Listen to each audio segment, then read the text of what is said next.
so many sales cultures are no, but, or yeah, I hear you, but, and they say the word but all the time, and that just basically says to them, I don't care what you just said, I'm just gonna tell you how it's gonna be. But if you're yes-anding everything, you're really building a culture of someone who, of people who are open to feedback, right? Use this as information, not as punishment.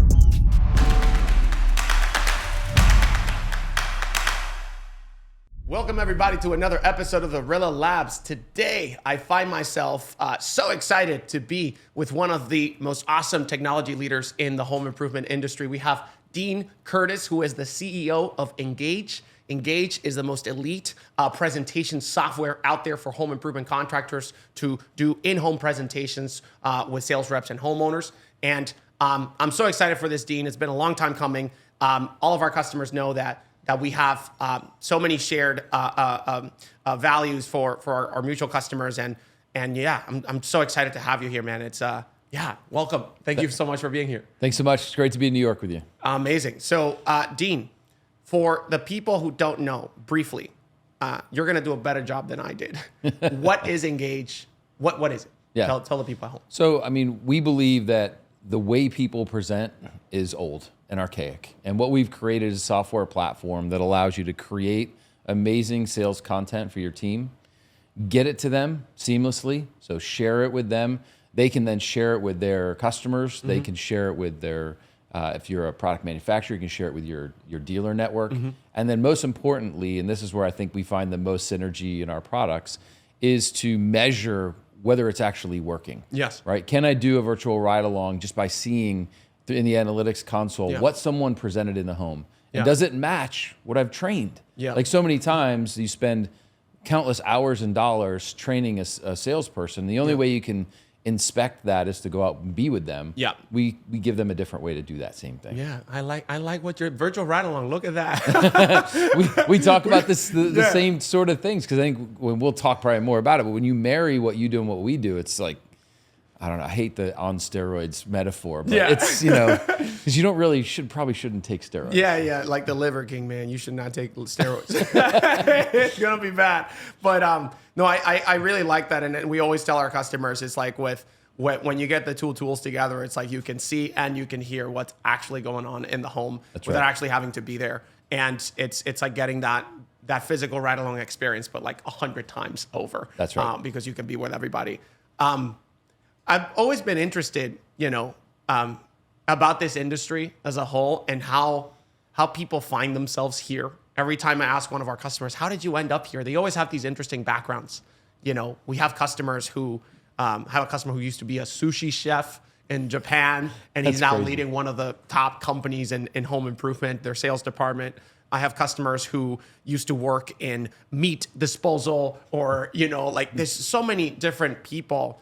And we certainly had our, like, a really kind of like wacky path to find ourselves here. And I know you have a really interesting backstory. You were at Apple when Steve Jobs was still there. Yep. So how did Ingage start? Yep. First of all, tell us a little bit about yourself and how you found yourself with Ingage. Yeah, I mean, I'll take you on the Wayback Machine. So when I was in college, I went to Ohio State, came out with a degree in secondary mathematics education. Okay, secondary mathematics education. So I was a teacher. So you were a math teacher. I was a middle school math teacher. That's such an American way of saying it. Secondary math education. Yeah.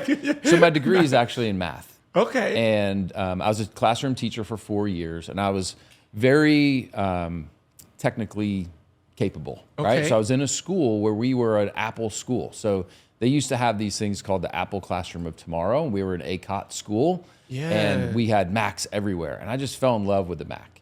And I always wanted to work at Apple. This was in what year? This is 1996.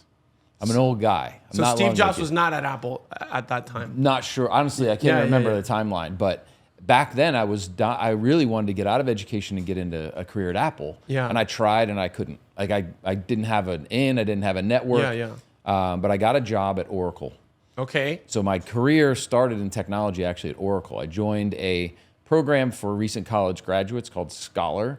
And through that program, I became a system engineer at Oracle. Okay. So I did that for a few years. Like doing implementations on site with customers and stuff like that. Yeah. So I ended up what's crazy is back in the late 90s, I became a mobile computing expert at Oracle. And you think about that, like there was not a whole lot of mobile computing. What was mobile computing in So what we did mobile databases on Palm Pilots. So and we primarily served. I remember hearing about the Palm Pilot in a documentary. It was honestly the Palm Pilot, I think, set the standard for what we know as mobile technology today. Right. It was touchscreen, right? With like a pencil. Touchscreen with a stylus. You had to learn a whole alphabet to write into it. Yes. But what we did is we created these mobile databases that synchronized with big Oracle databases, and we primarily served what the group I was in, government, education, and healthcare. And we were primarily focused on the government. So we built prototypes way back when, Palm Pilot data on a soldier that was remotely talking to another soldier who had another server in their backpack so they could have field awareness. This is in the late 90s. Were you guys using internet connection or some other? A local connection. It was crazy. So I was fortunate to be at the forefront of mobile technology back then. And I've really just been in the industry of mobile all since then. So I went from Oracle to a company called IntelliSync. If you ever had a BlackBerry, so you probably never did, but BlackBerry. I know BlackBerry. The sync technology. There's a Netflix documentary about it now, or a movie. I don't know, a series. It's so funny. We're so different in age. But back then, so the sync technology, if you had a BlackBerry, you had to literally put it in a cradle and synchronize it to your desktop to get your Lotus Notes or your Outlook calendar in your BlackBerry. Okay. That was the company I worked for, was the technology that made that happen. Okay. So I went from there to Palm, spent 4 years at Palm as well, supporting the Trio in business. What is the Trio? The Trio, it was one of the original smartphones. Okay. So the Palm Trio was early a 2000s? competitor to BlackBerry. Yeah. Okay, got it. How did you find your way to Apple So after then they rejected you? From Palm, the team that I was on at Palm was slowly getting to the sunset. Yeah. And the team that I was on, the business team that I was on, was hired at Apple in 2008. They came on in 2007 and then brought me on in 2008 to support the iPhone in business. Because back in 2008, it was iPhone 3, right? Not even the 3G. Yeah. And there was very little security on the phone. They're easily jailbreakable and all that.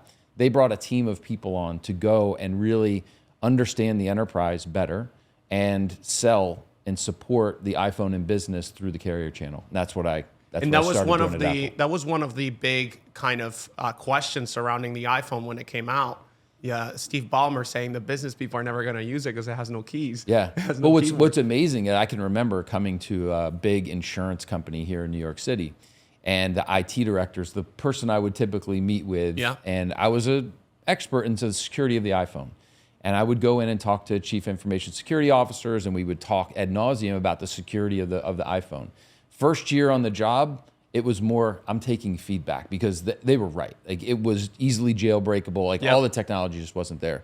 Year two, we're giving feedback to the product team. They're adding more features.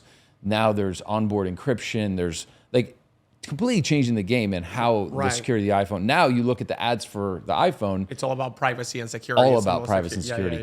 Yeah. I like to think that the team we had, we were driving a lot of those requirements from business. Yeah. And that's, and I think it's a great story because as someone who has a phone who wants to protect my privacy, I think it's great for everyone, not just business. So look at that, cool. salespeople doing good for the world. Look at totally. Well, and the thing is, what's amazing is we had this one customer. I'll protect their identity, but he had one of those message boards, like the scrolling at a deli or something with the specials. It's like just one single line of text scrolling, and it said behind his desk, "No, you can't have an iPhone."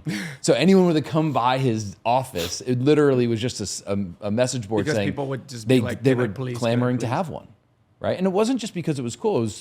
There's a lot of productivity, right? There's an app store. There's things they want to do. 3 years later, I went back to that guy's office again for the third year in a row. Here, and it was like a website. Go to this website to buy your iPhone.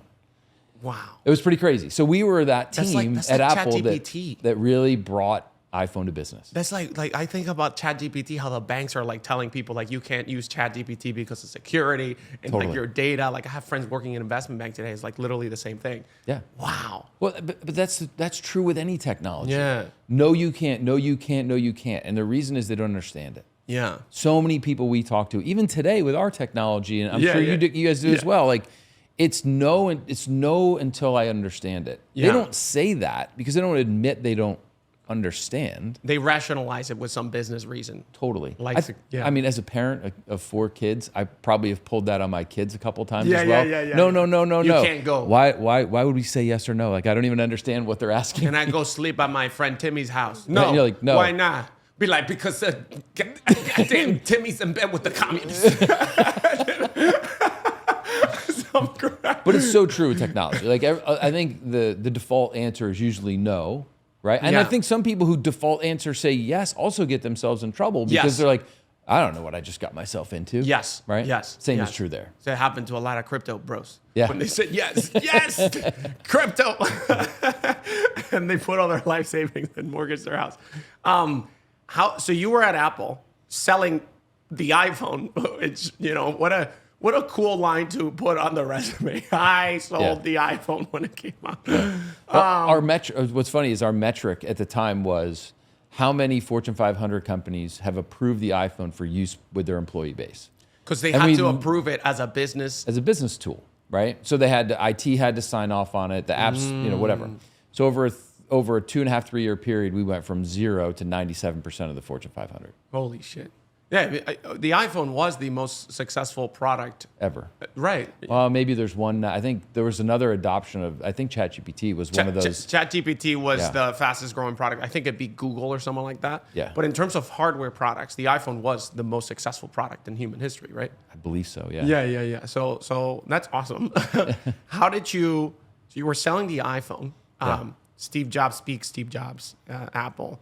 What led you to Engage? Yeah, so once we had the success we had with the iPhone, a team was formed to build a mobility partner program at Apple. Okay. And we started signing partnerships with big companies, IBM, Cisco, really big behemoths of companies where we wanted to show the synergy of Apple products in these businesses and how, like, there's a Salesforce partnership or how IBM and Apple can come together to really enable an enterprise to do great things with both technology, both hardware and software. And as part of that program, we signed a whole host of different partners. One of them was Scroll Motion. So Engage is actually Scroll Motion doing business as Engage. Yeah. And we signed that partnership for 2 reasons. One, they were at the lead of building a great interactive iPad experience for sales teams. Yeah. And that was the business at the time. So they were building these huge projects in order to build great sales enablement content on an iPad. So presentations on the iPad. Presentations, think of it as like truly a digital experience. So customers at the time were the NFL, right? So the Super Bowl app experience was a Scroll Motion project. The launch of the Chevy Volt was a project that was done. So pharmaceutical companies were using it for detailing. All major Fortune 500 companies, Apple, we were using it to enable our mobility partner program with a catalog of all the different apps and really neat ways to learn about those apps, et cetera. And this was all powered by Scroll Motion. All powered by Apple Scroll presentations, pharmaceutical presentations. That's correct. And what we, as the Apple team, suggested as part of our partnership, that Scroll Motion would create an iPad app that allowed anyone to build that type of experience. So that was the birth of Engage. Was taking all the know-how and the work that had gone into building these incredible experiences for Fortune 500 companies and building a piece of software so that literally the premise was anyone who with an iPad could download Engage and build that same level build an of amazing presentation experience. Yeah, and not just the presentation, right? Interactivity, compare screens, interactive pop-ups, seamless integration of video and images. And that's something that I've seen the difference between like when you actually show Engage on a tablet and you show like something like a PDF or a PowerPoint. I've literally seen the difference like at your booth. It looks so cool because you could just like go like this and like expand on a it's like almost like a website that works offline in the tablet with the really with animations and stuff like that. Yeah. So you guys wanted to give that almost like to allow everybody to be like a Photoshop designer. That's right. For And presentations. you think about today, there's tons of different ways that, like Canva is a great example. Yes. Like they've really democratized design for the masses, Yes. right? A marketing department may not need as many great designers, right, to create social media content, et cetera, because there's tools like Canva paired with AI that you can do a lot with. What we set out to do was to create these truly immersive interactive experiences. What we failed to realize, or what I think the failure at the time was, everybody can't make a presentation, Yeah. right? I mean, a presentation, if you're selling something complex like a roof, you're selling something complex like a drug, pharmaceutical, Yeah. it's complicated. The average person's not going to build a great presentation to do the most effective way to position that. So we pivoted a little bit to say, well, the original idea was everything's going to be created on the iPad. Yeah. It's not a great So idea. like the design of the actual everything. We presentation. didn't even have a desktop app. We didn't even have it in the plan. And then we realized after signing several customers that if we were going to really scale and support bigger businesses and the enterprise, we were going to have apps on the desktop to create. But the majority of everyone really wants to have the iPad as the delivery of the presentation and have that as the experience. And so you guys were doing this at the time.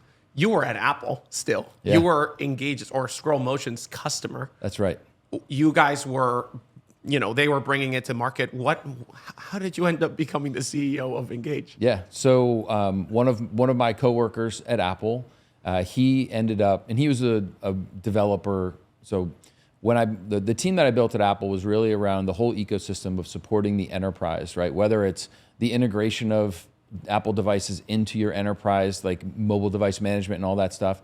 We also built an engineering team that would support the development of custom apps for enterprise. So we had a whole team of people that were incredibly talented in building great apps to help enterprise customers who were maybe doing it for the first time. And this was an Apple team. This was an Apple team.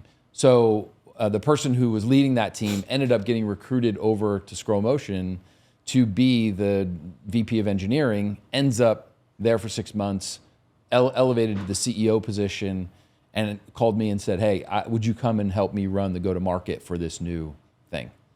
And I was approaching my 8-year anniversary at Apple. I was traveling a ton back and forth to California. Yeah. I'm living on the East Coast. Traveling salesperson. Yeah, basically 500,000 miles in the air a year. I was like, you know what? I'm ready for a change. So I decided to come over and be his chief revenue officer. And that was what year? That was 2017. So it's literally 7 days from now will be my 7th anniversary at Engage. So for 3 years, I served as COO, CRO, and then Alan departed the company for a great opportunity, and I was elevated to CEO 4 years ago. That's awesome. How did you? I find this always fascinating. You guys probably didn't start in home improvement when you guys were selling. You talked about pharmaceuticals, you talked about insurance, you talked about education, government, all of these. Everybody's going to have presentations on the iPad, right? Everybody wants a presentation. Yeah. How did you find your way into, working with people selling shingles and windows? Crazy, right? And siding? So at the time, we tried a whole bunch of different markets, right? We worked our networks. We had pitched to Avon. We thought the franchise world of Avon would be the perfect thing, build great presentations, enable every consultant in the world to have it. We already had Mary Kay as a customer on our old platform. And we had a great introduction to the CEO of Avon. We were like, we're going to go into the beauty market. Right. No. It was fine. It was a good use case, but like the who pays model, and they're all 1099. There were so many complexities in that. Yeah. We looked at real estate. So we actually built a service at one point to really quickly create a listing presentation for a real estate agent. Yep. Similar problems, right? Who pays their 1099 employees? And then lo and behold, we had a widget on our website, and someone came in and said, hey, we're looking for a PowerPoint alternative, and we're a home improvement company in Boston. Who was that? Nick? It was Nick and Pete at NewPro. So it was actually Pete Ladd, who's a training director at NewPro. And we had a great conversation, and we signed NewPro as our first home improvement company. And then it clicked. And then it just so happened that NewPro had a group of friends that they were really close with. They had the Big 12 or something? They were. They shared best practices, and Pete and Nick introduced us to Reborn and Allure and West Shore Home and all these what we didn't realize at the time were the best of the best. Nobody ever realizes right? what's in here. And we were like, wow, we have 12 home improvement companies. Yeah. And what's really cool is they were all building content for. And this was in 2020? This is about 2020. Yeah. Wow. And so they were building content for the manufacturers that they all installed, right? So the one that they all installed was Kohler walk-in baths. Yeah. Right? Yeah. And what we realize is, well, wait a second. If all of these individual teams are spending their time building content for Kohler, why don't we go to Kohler and build and content have directly Kohler from there, build the content? And now we don't just have these 10 or whatever. We have everyone who installs Kohler. So the idea of attacking the market from the manufacturer perspective as well as the contractor perspective, that was born out of those relationships as well. And since really, like, you talk about the history of Ingage. I mean, since Scroll Motion, we're talking since literally the iPhone, like 2008. 2008. People don't know that about Ingage. People know Ingage as the home improvement. Right. About 4 years. I think a lot of people think of us as a 4-year-old company, came in with like a lot of contractor software where maybe a bunch of contractors who built software and thought it was great, and it's not. We have a long legacy of being the first app on the iPhone for books, all the way through the iPad for magazines, and then pivoting the business several times to finally be where we are today. Yeah, and you guys are growing insanely fast. I feel like, I tell the people at RILLA, like, because in tech, everybody's like getting laid off. Everybody's like struggling. I tell the people at RILLA, like, we're in the RILLA bubble. we're good, and you guys are growing so insanely fast. That is such a fascinating thing because, people always ask me like, oh, how did you, like when entrepreneurs trying to find product market fit, the golden product market fit that everybody's trying to find. It's so interesting to me how you hear the stories of success.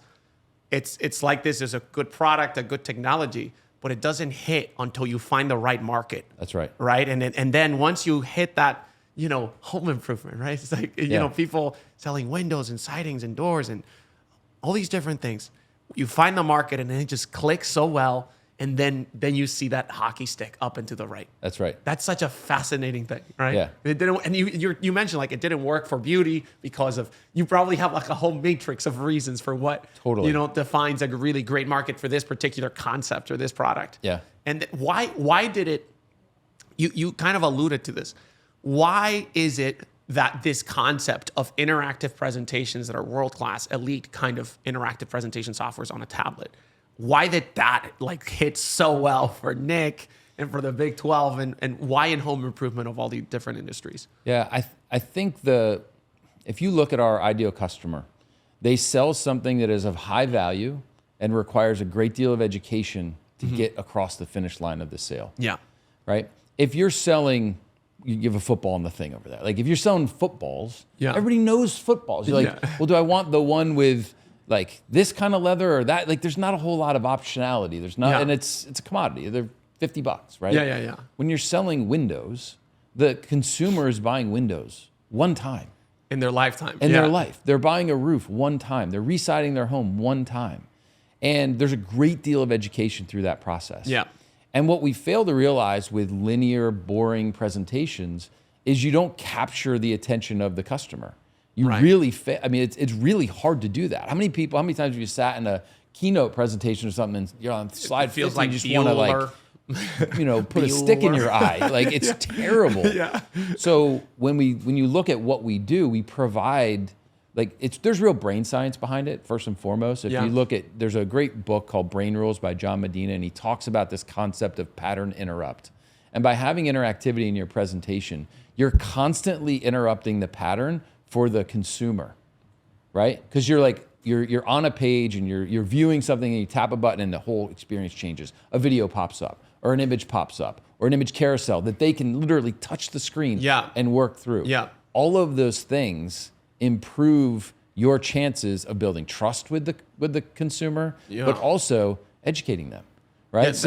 It just happened that home improvement was like the sweet spot for us. We believe there's other markets to conquer as well, but this is a great market, and we're thrilled to be able to serve the customers in this market. That's so interesting the way you mentioned the interactivity. Like that's one of the was reading a book called The Art of Game Design, and one of the things that made the iPad and the iPhone so popular is just like so intuitive that you could just like interact with the screen, and it's like, and even a cat can use it because it's so intuitive. And it's like, you know, like, and I'm gonna ask you about this like in a moment, but you have like the contractors using the paper binders, and you have the contractors using the basic kind of PDF and PowerPoint presentations. And I think that the big thing that they're missing is that interactivity. Yeah. Like where you can literally make the customer interact with their own project, with their own home, and click on it and talking about the pattern interrupt. It becomes so much more engaging. Right? We did a good job naming the company. Yeah. So why isn't everybody in home improvement using this? You have a window company, you know, your sales reps are out there trying to, you know, sell $20,000, $50,000, $100,000 projects to homeowners.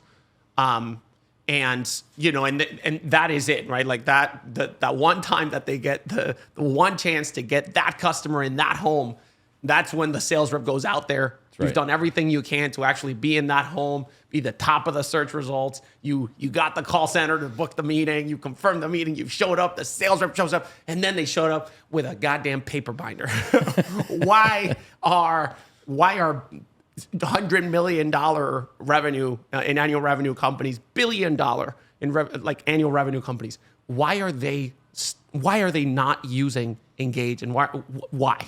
Yeah, I mean, there's so many ideas, right? One, fear, right? Fear of change. Hey, we've always done it this way. It's worked. We've been successful. And they just fear change, right? They're fearful of technology. They don't want technology to get in the way of their sales process. I think a lot of people have that, and it's a real thing. Also, change management. I mean, being able really implementing any technology in someone's business it's real change. Yeah. And being open to that is important, but also managing through the messiness of it is tough. It's easy to quit and say, "Oh, no, we're going to keep going the way we're going because, hey, it's a tough market out there, and we can't." However, when you put an iPad in the hands of a salesperson, and you have an app that becomes the device, so I always talk about this idea that the beauty of the iPad and maybe this is my Apple history coming out, but.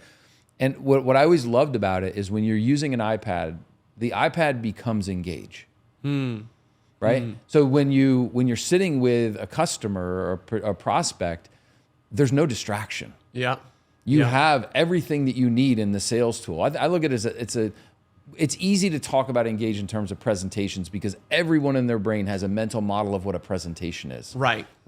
But when we give you nonlinear navigation through it, a real easy way to find anything in the presentation with a tap of a button, it changes the game on how you can sell. Right.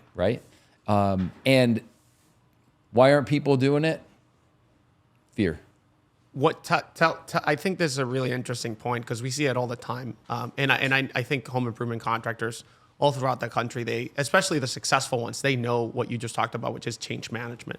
Which is when you buy any new technology, a CRM, a new call center software, accounting, whatever it is that you're purchasing, it's okay. Software is great, it works, but it's so much more goes into the implementation and the change management.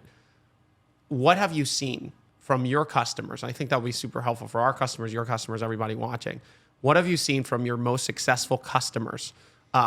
That's different than the least successful customers about how they go about change management and adapting the change to their companies and building their business around this new technology that they have. Yeah, I think the biggest thing is accepting what they're good at and letting go when we might be able to provide a way to help them with things they're not good at.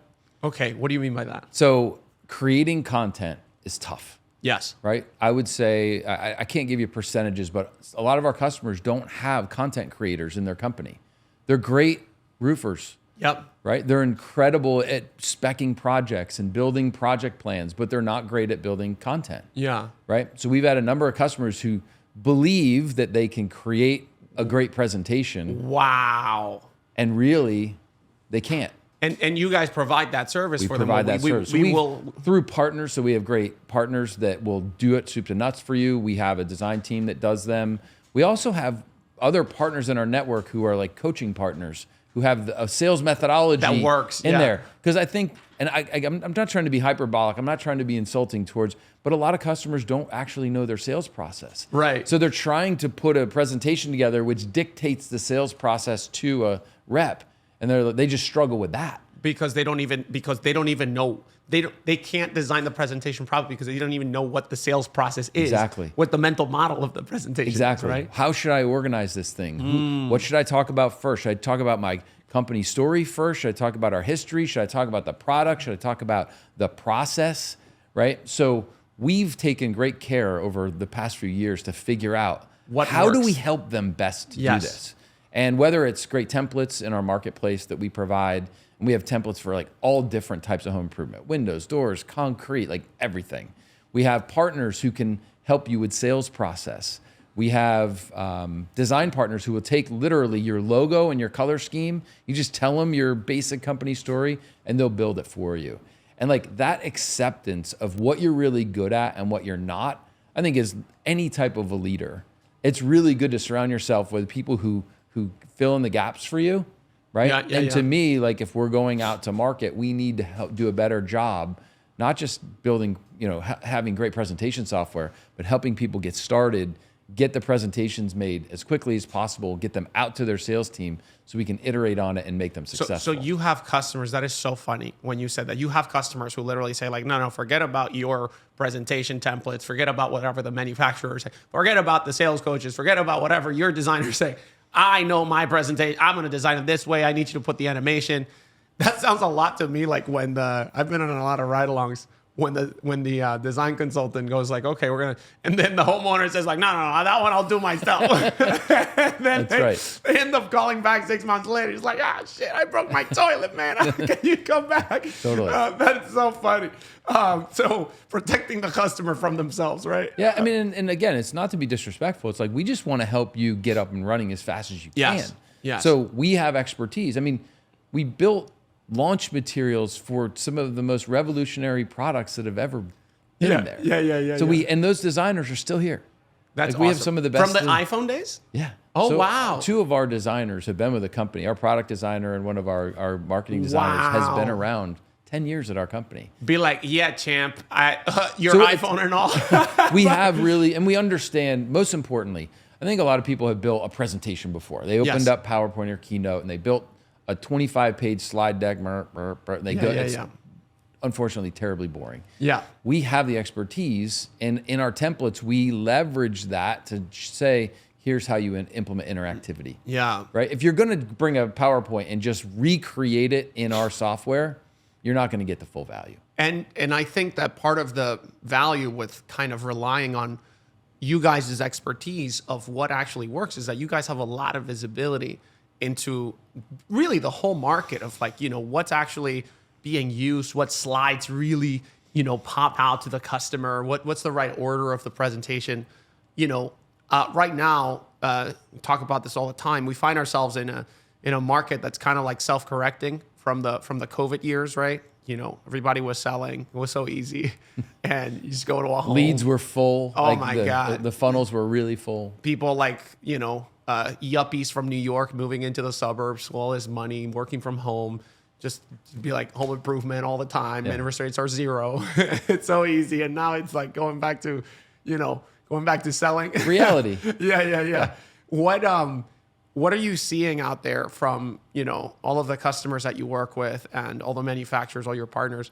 What are you seeing that are some of the things that the best contractors are using or including in their presentations or in their sales processes that's actually helping them close more business today? Because we have some customers who are literally still having like record years. Yeah. And they're doing things. So what are you seeing out there that people are including in their presentations or sales process? Yeah, I think so. There's a few different examples. Like there's some pretty good information out there on cost versus value. Yeah. And I think everybody in this industry knows the cost versus value. I can't remember the people who produce it, but it's the cost versus value report. It's like a blue. It's something. incredible, right? So they yeah. include that in their presentation, either through a dynamic link so that it can be something that they bring in interactively, or based on the market they're in, they'll just cull the data for their market and pull some static content in that way. So that's really important. The cost versus value report. Cars, just however they can leverage cost versus value in order to position their product for the consumer in their market. And for those of you who don't know what the cost versus value report is, why don't you unpack it for us? Yeah, maybe if there's show notes, we can put a link to it because it is truly valuable. It used to be part of a company, I can't remember the name of the company, but they are no longer in business, and it was purchased by another media entity. Got it. And that media entity promotes and updates it. That's a big piece. Another one is financing, including some sort of content on financing. So we've partnered with a whole bunch of different financing companies to have them make ready-made content in Ingage, so that if you're I don't want to give one over the other, right? I'll be a Switzerland. all of our good friends in finance. Exactly. Where it's like, hey, here's the pitch for selling this kind of financing. Right. The other thing is we've actually embarked on helping people build price conditioning tools. So one of the features of Ingage is you can embed HTML into your presentation. I know it's pretty nerdy and technical. But what that means is you can have a web page that lives inside your presentation offline. There's no Wi-Fi problems. There's no kind of signal problems. So we've built a generic price conditioning tool. It is not a CPQ. We love our friends at Leap and one-click contractor and all that, but it basically gives you, the sales rep can put in a few pieces of information, and it would allow you to price condition with the person at the table. That has been the biggest thing in the last 3 or 4 months that has really made a difference. That's so people, and just to so that I have it clear in my head what they're doing. So sales reps have started to, in Ingage, show the customer when they price condition. It's typically when they're trying to give the homeowner an idea of what is the average cost of a remodel in the area, what is the value that you're getting for working with our company, and what is the cost of doing nothing today. And so they literally show them in the page. Goes a little bit further than that, actually. So what they typically do is they have some sort of configure price quote tool on their iPad. So they go into Leap, they go into one-click contractor, they go into Paradigm Vendo, and they build a quote. And then they have some rough numbers. They don't want to present the quote right away. Because they know that they want to get X. Right. But they also have a system to condition them to pick X. So they basically go make the quote, they pull some static data in, put it into this page in Ingage, and it creates an experience to show, well, here's the price, $20,000. But with today's promotions, I can give you this. With financing, it could be this. And they're seeing the numbers change in this everything interactively. Very cool. Yeah. Very cool. So they're talking about financing. They're talking about cost versus value report, price conditioning. I'm hearing a lot of things having to do with budget and how to get people over the hump. Yeah. We also, like you guys, we do a lot of analysis on what's being talked about out there, what sales reps are saying in the home. One of the things we saw was like financial terms, right? Like the top performers who bring, more than $5 million, $6 million in annual revenue to their businesses still today, right? They're talking about financial terms 7.8 times more than the average sales rep. 7.8 times more. That's insane. So like you talk about the average sales rep, that's like 10% of their meetings, they're mentioning financial terms, how you're going to pay for this. The top performers are like 78% of the time. You know what I mean? Well, and maybe having great visuals to go along with that talk track just solidifies it for the customer. And this is one of the things that the financing companies have always been like complaining about. It's like your reps are not pitching financing the right way. They need to do it. And especially now more than ever when the biggest reason, the biggest obstacle standing between, especially now more than ever, the biggest obstacle standing between homeowner and their project of their dreams is, money. It's like, how am I going to pay for this? And even if they have the cash, right? Yes. Do I want to put it all out on this project, or can I get a decent rate because I have a great credit score? Or whatever happens to be, right? Correct. I tell you, the other thing that we've been really fortunate in our ecosystem is building relationships with manufacturers. Yeah. Because the manufacturers have a stake in the game in order to get their products in front of the customer. Yeah. Right? So a lot of our manufacturer partners and customers have built content in Ingage so that it's available to the contractor so they don't have to build that themselves. So remember back to the earlier story about Kohler. Yeah.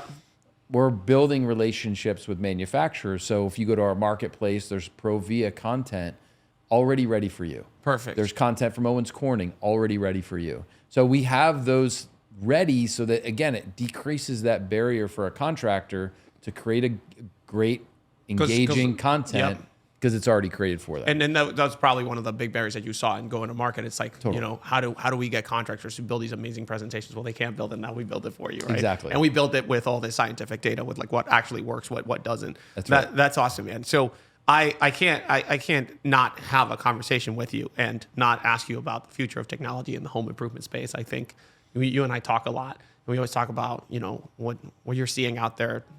You obviously run tech companies.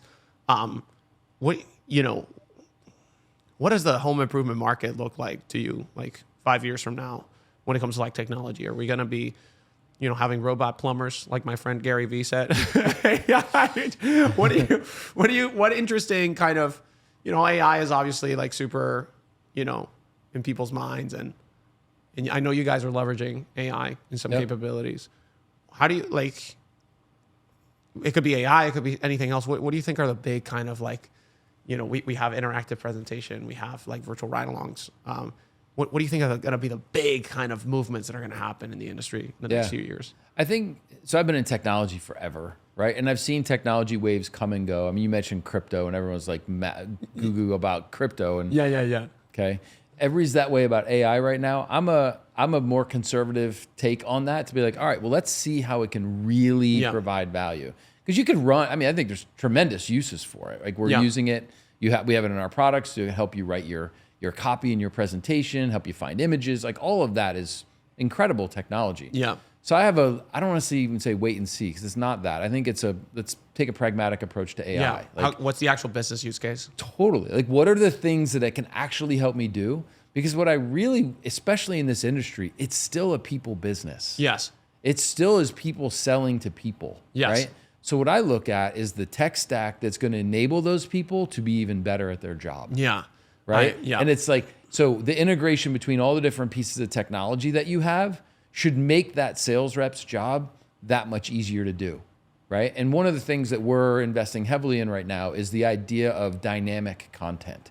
So the biggest feedback we get is the presentation's great if I'm going to sell to people that are like Sebastian, but what if I'm going to sell to people that are not Sebastian? Yep. That aren't in New York, they're in the suburbs of New Jersey or in Wyoming. Yep. Should my presentations be different? So we're looking at lots of ways to figure out how to dynamically update the presentation. So we know sales reps, no offense to any sales reps who are listening, they're great at sales. They're not great at building presentations. Yeah. But how could we make those presentations more dynamic so that they're personalized for the person you're going to see, so that they are personalized in terms of the demographics of the neighborhood that you're going to? So we're looking at those types of things in order to really supercharge what you can do with a presentation. That's so cool that you said that thing about the, you know, how this is a people business, and, you know, at the end of the day, the technologies that are going to have really big impacts are going to be the ones that enable those people serving the business. Because I think this is, you know, especially with AI, people thought that, you know, the manual labor was going to be automated first. When you talk about automation, people talking about automation since like 1990s, 2000s. Right. People thought McDonald's workers were going to be replaced, right? You see AI coming along, who's getting replaced? Doctors, lawyers, accountants, the people who sit behind a desk. And you see that you know, like we had, I think it was somebody from your team. We were in the same room. We were at this panel, this home improvement panel with a lot of industry leaders. And, you know, people at some point thought that, you know, online, kind of websites were going to replace having to go out into the home and do the presentation, have the sales rep out there. And some customers tried that during COVID, where you have like a website and you could buy your windows, you could buy your whole project and design it with like these virtual kind of like experiences. And we had a customer who said like, oh yeah, we spent like millions of dollars, huge company, on building our like virtual, the Amazon for a roof job. The Amazon for roofs or windows, and they spend millions of dollars, zero revenue generated, right? We just talk about this, like having to, you know, it's so hard to replace that person to person, going to your home, doing the inspection, building that relationship, actually walking you through the education that it takes to actually make the purchase for a $20,000 job, right? It's like different than a football that you can just go online and be like, I want this one, right? And I think that those are the things that are going to make a big impact for not only for like the next 5 years, the next 10 years, like the next few decades. I don't think you can actually replace that. Because I even think about like if robotics get good enough that you could actually have a robot, a biped robot, Boston Dynamics figures out a way to like literally a robot to walk around. Yeah, still, you don't want the robot opening the door, shaking the hand, and like actually making, even if you automate a lot of the virtual sales and stuff like that. So But, I mean, I think the integration of all these technologies, the better we do at that, the better our companies work together and we work with the ecosystem of partners that we have, the better it's going to be for our end customers. Yes. Right? It smooths out the data that's flowing between these apps. It smooths out the sales process for the sales rep, and ultimately provides a better experience for the customer. Yes. People buy from people they know, like, and trust. Yes. And if you can build more cohesion with that customer, more trust with that customer through the adoption of technology, which, of course, I'm a nerd, I'm a technologist, like, I believe that. I think it can be a game changer for all of our customers. I think the way that I think about it, and the way I would urge our customers to think about it, it's like the sales rep specifically in that kind of crucial relationship in your process where you have to go into that home. It's not like about replacing or automating any of that. It's about how do you make your salespeople, your design consultants bionic. You know what I mean? Totally. And it was almost like putting an Iron Man suit where they can kind of like see the world with Jarvis, I think one of the things we've seen trending is the amount of time people want to spend with you in their home. Yes. Right? I'm sure you see the same in the analytics that you guys have. And if we can make that sales rep more efficient in the sales, it has great dividends, right? Yes. You're spending less time with the customer, building trust faster, you're closing faster deals. Yes. You get one more lead run a day. Yeah. What does that mean for your business? Yeah. Right? All of those you go from things, 2 to 3, 3 to 4, right? It's incredible ROI, right? Yeah. And you have to apply that to all the different technology spend, how much you're training that. I mean, there's so many, like, it's the high tide raises all boats. Yeah. Right? Yeah. So everything gets a lift from the efficiencies that you gain through technology. That's awesome, man. Dean, so we talked about being able to kind of integrate all of these different tools together to make that sales rep better at their job. What are you seeing for sales managers? We obviously have, tools that allow sales managers to do what we call the virtual ride along. Yep. To be able to see what's out there, hear what's happening in the home. What have you seen from like some of the top sales managers that use Ingage that our customers could learn from? Like, what best practices are they implementing with their teams? How are they incorporating like the product in their one-on-one meetings and their sales training meetings? How, I know you guys have like awesome analytics that we're integrated into that. What are some of the best practices that you're seeing from some of the top sales managers using Ingage today? Yeah, what's interesting is when we pitch the idea of measuring what they're doing, everyone cringes a little bit. They get a little tight in the shoulders and they're saying, oh, they're going to watch what I do. You're like, well, yeah. Right? How can that be helpful? Right. Because you can always look at that event and say, well, how do I respond to it? Do I say, oh, I'm nervous because I know that Sebastian's going to be watching over my shoulder? Or do I embrace it and say, maybe I have the confidence that I'm doing something that's amazing. Yeah. And the sales leader is going to look at what I'm doing and see my close rates. And even though it might be a little different than what they trained, they realize that I have some innovation in how I'm presenting or how I'm positioning in the sales process. So we see the best people don't look at it as just punitive. Yeah. Don't look at it as, oh, I'm here to inspect what you're doing, and I'm going to be the hard-ass sales manager. So the sales managers themselves don't pitch it to their sales reps. I'm like, I'm going to, see whatever the hell you're doing, and you guys are screwed. Exactly. It's more of, hey, we're in this together. Yeah. I want to learn from you just as much as I want to critique what you're doing. Yeah. Right? And I think that better together approach from sales leadership goes farther, way farther than someone who's coming in just to inspect and punish. Right. And I think what a lot of sales reps think when they're like, oh my gosh, they can see everything I do. In your case, they can hear every word that I've said. And I think it's great. Yeah. It keeps me on top of my game. Yes. Right. I coach high school athletics, and I didn't know that. I noticed that when the stadium's more full, my players play better. You want to perform, yeah. Right. So I think that if you can build a culture around this type of technology where it's, I want to perform because I want to be seen as stellar and I want to be seen as someone who's adding back to the community. Like that to me is the best sales reps or the best sales leaders have that mentality and have built that culture on their teams. That's so fun. I'm as you're talking about this, I have this image of one of our customers in my head. I remember being there on site for a visit and they were listening. It was like 5 sales coaches and like 5 sales reps that were in training, like listening to one of the top reps closing and like going through these objections and all clapping like, yo, so let's great. go. It's like watching a It's game. the film session. Yeah. Like imagine, these NFL teams are all preparing, right, Yeah. for the games this weekend. They're all watching film. Yeah. Why? Yeah. Because it's such a valuable tool Yeah. in order to prepare you for the game. That's all this is. And we've seen that too, where it's like we do these launch meetings with reps, and we can immediately tell the difference in culture for the sales team based on what is the pitch or the reaction from the sales reps according to the tool. Because if it's like a really negative reaction, there's usually some disconnect between the relationship manager sales rep to be able to bring, because then it's like, oh, big brother, this sucks. You're going to try to fire me, because that's already the culture that's been established from top down. When 100%. sometimes we launch and it's like, oh my God, this is awesome. The sales manager's like, guys, this is going to improve you guys so much.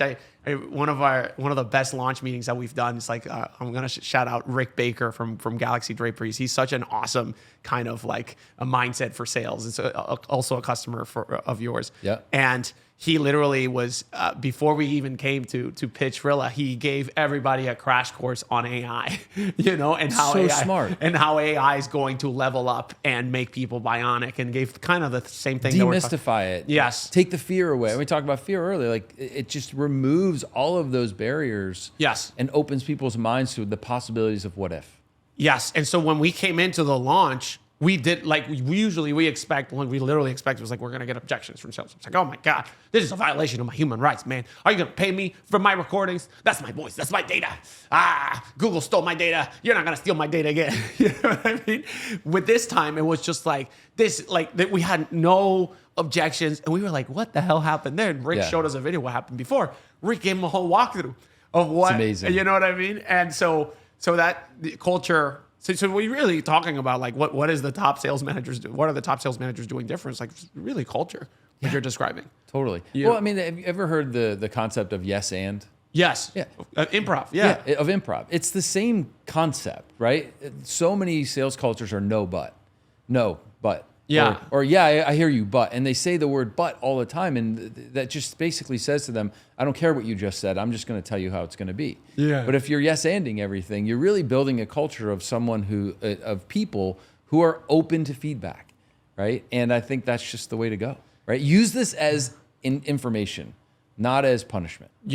That's so funny. What Chuck Tukey, our good friend from Top Rep Contractor Coach Pro, he told me that one of the things that he had a customer who started doing this funky thing with RILLA. They started playing RILLA games where there was like a mystery word that the reps had to like try to incorporate into their sales meetings. That's like so some great. random word like pineapples or something. And the sales manager's job was to try to identify what the mystery word was. It's like some ridiculous, it reminds me of like our good friend Pauly B, like the stories that he tells us from the 80s where they would like try to challenge each other. The sales would be like, I need you to close this sale and you need to like do some wacky stuff. Like, I don't know, has he ever told you about the sandwich close? You go up to the homeowner's house, you try to close the business. You like literally go to their fridge, make yourself a sandwich, and start eating a sandwich. Be like, if you can close like that, you're a top closer. And so you see some of these like really, really great sales teams. They really embrace this like the science of selling and the art of selling, and they make it like a really fun game. Yeah. And they use technology in a way that kind of enables the more fun side of humanity, and not the tyrannical nature that we have in all of us. As a sports guy, like I love sports. I loved competing as an athlete in college. I love coaching athletes. I love watching sports. The best athletes thrive on coaching. Yes. 1000%. thrive on it. They want it. They lock in. They're eye to eye with the coach. I had a young man who I had the opportunity to coach. He's the #1 recruit in the country at his position. And I only coached him for one tournament in Lake Placid in the summer. And what stood out to me about him wasn't his talent. He's a goalie, so they only played half the game. So the other half of the game, he was on the sideline. And he's a 16-year-old kid. Yeah. You would think he'd just be like looking around.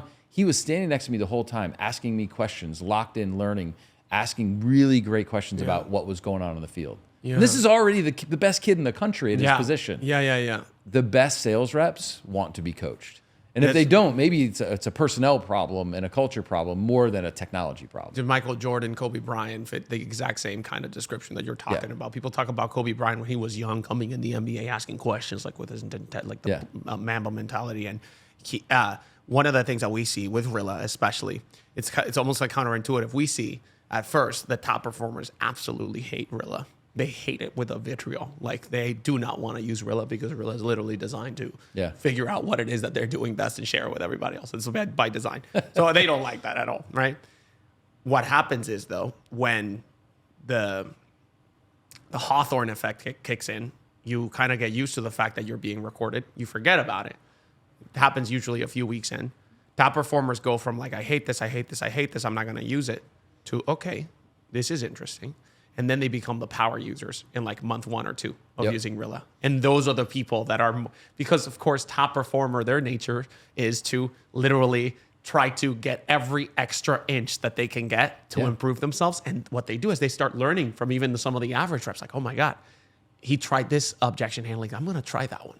And they constantly try to improve their game because that's what makes them top performers. You can't just be a top performer and kind of like stay there comfortable. You always have to keep improving your game just to maintain it.